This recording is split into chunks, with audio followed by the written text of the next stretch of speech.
In my culture, mental health isn't talked about very much. I remember when I told my parents I had been struggling with anxiety for the past 3 years. They were shocked and didn't know how to react. They would tell me, "What are you anxious about? You're only 21. Just don't think about it that way.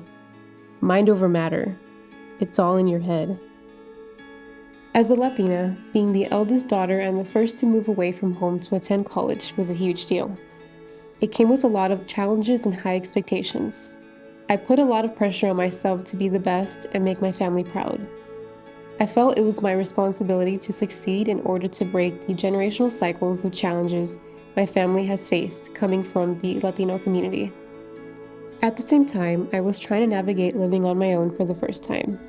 I had to learn how to wash my own clothes, cook for myself, and take care of myself physically, financially, mentally, and emotionally. On top of that, I was homesick.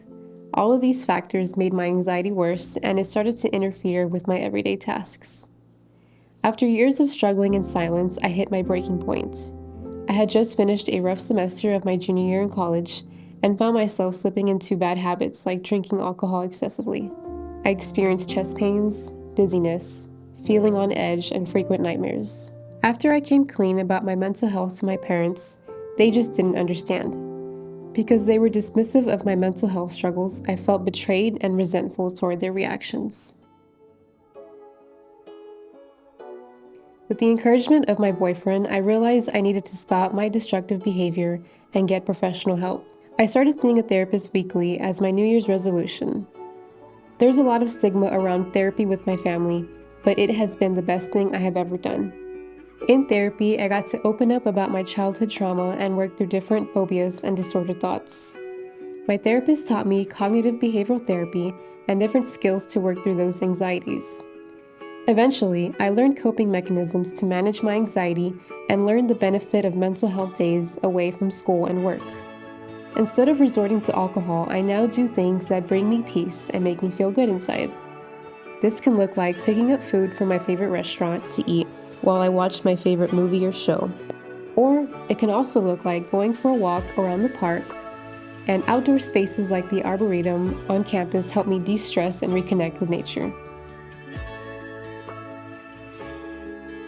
As I pursue my master's degree in public health, I see a CAPS therapist to help manage my school stress and utilize the resources that the university has to offer.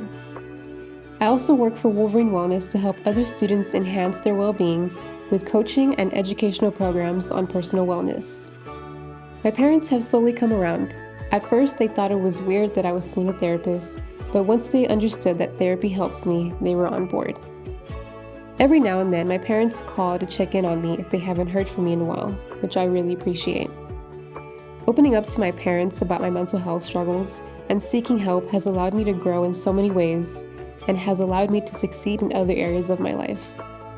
I have come to accept that anxiety is a continuous battle, but it doesn't mean that I will always struggle. Living a healthy life and maintaining good mental health doesn't require fixing yourself or solving one specific problem to flip a switch from being broken to fixed. I have learned how to maintain my mental health with healthy coping mechanisms, relying on my support system, and allowing myself to make mental health a priority so I can continue to thrive and live out a healthy life.